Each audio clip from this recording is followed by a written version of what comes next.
Today, we are going to focus on the joy of creating clarity.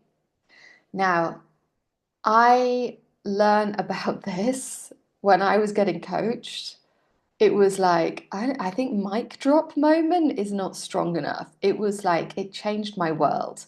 And I just remember my coach saying to me, because I was talking about how, like, I just don't know what to do. I think I need to wait until it becomes clear. Like I feel overwhelmed. And that was really somewhere that my brain liked to go to a lot was overwhelm, right?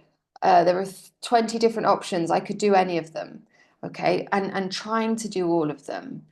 And really feeling like everything was fuzzy, everything was blurry. In fact, I'm having to look for those words because it's been so long since I've allowed fuzziness and blurriness. Now, when I experience overwhelm or fuzziness or blurriness, I know that it's my nervous system going into a stress response because my brain doesn't want me to do something. And it doesn't want me to do something because our brain's objective is to keep us safe and alive, which is not the same as our need as a living human being that has wants and prioritizes authenticity and wants challenges and wants growth and wants happiness and wants joy. Our brain's job is just keep us alive. And it knows how to keep us alive by doing what we've done in the past and stopping us from spending energy. And when we do something new, we are going to use energy and we are going to fail and we are going to risk public rejection and public humiliation. It's going to happen, guys. We're going to fall flat on our faces. Maybe we won't, but also, yeah, right? When I did the trapeze, not trapeze, the aerial silk session, I knew that it was very likely I was going to fall down quite a lot and it was going to hurt. But I also knew I was going to develop a skill that was really exciting, possibly. And I was ready for that. So just know that when you don't have clarity, we can change this in a second. And what my coach said to me was, you create clarity. It's not a state. It's not like hunger, right? It's not something that happens to you. So we have different tools that we can use to create clarity. We can take decisions, okay? We can also, very important, is calm, regulate our nervous system. So the first step, and this is very important because tomorrow we're going to be looking at the Want workshop and creating your vision for the future to anchor to. And we want to be able to start to get familiar with the idea that we can create calm in our body. And from that place, we can create clarity. Decisions also work, right? But we'll look more at that later. Today, I want you to have this practice of connecting with your body. So the first thing you do, so you'll notice that I've got my hand on my heart. I've also got my hand on my stomach. You might find it more comfortable to put your hands on your thighs, and you can also hug yourself, right? Hugging yourself is very powerful. Any of these actions release the hormone oxytocin. And when we release oxytocin, this is the love hormone, it switches us from cortisol being released, which is the stress hormone. Okay. So if you think about not having clarity, the thought creating that is going to be either, I don't know what to do. And this is very dangerous for your brain, right? Because the unknown is potential death. The known is safety, even if it's uncomfortable. So I don't know, that's creating the stress response, which means we start to like breathe shallowly, which is why I like to have one hand on my stomach so that I can notice, like, oh yeah, I'm not breathing. I'm not breathing.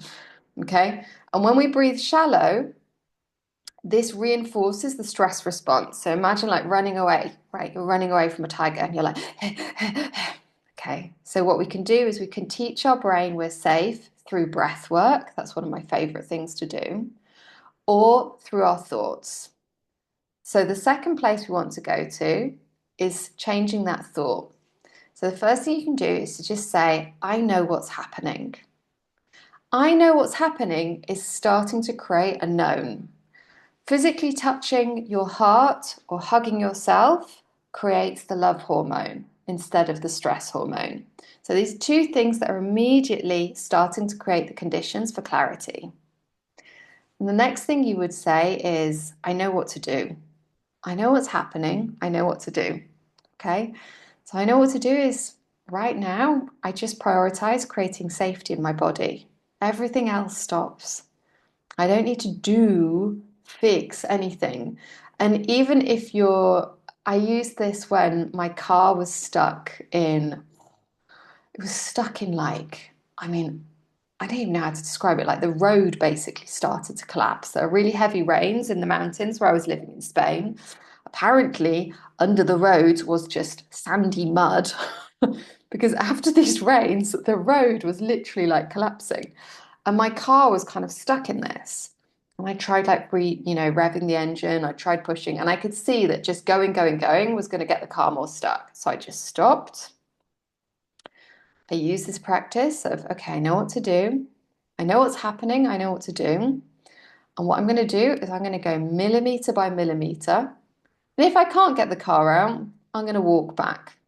Yeah, it's going to take 4 hours, but I can do it. Okay. So I created the known in my head.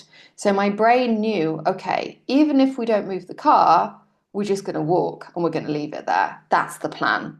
Right. So remember, brain likes any plan. Okay. That creates known. It may not be on board with it. It may resist it. It may be like, is that really what we do? We're going to walk. Oh, okay. But our job is to use our cognitive brain to take those decisions and to calm the primal brain by telling it this is what's happening. And we do not do that with angry voice. Because if your primal brain feels it's being attacked, what does that do? Reinforce the stress response. So, this is where we really want to get into talking to ourselves with kindness, with love, right? Using the voice that we would use with somebody we love, with a small child. I think about how I do this with my dog Rita. If she's scared of like a really, really tiny dog, which happens very often, she's a very big dog, I don't say to her, like, oh, you're being ridiculous. The dog is so small. Come on, come on. Why? Because it's just going to make her more stressed. She doesn't know she's big. What's the point, right? We want to start to do what's useful, not what is instinctive. Okay. What will work is saying, hey, it's okay. Look what I've got. I've got chicken in my bag. You want some chicken? We can go the long way if you want, or we can try going around. Let's see. Okay. Let's start. And if you don't like it, we'll go the other way. And I use that same voice to talk to myself, right? So if I notice that I'm launching a new offer and I feel physically sick, usually it's the first person who buys. So when you bought this, right, I want you to know that I had a stress response.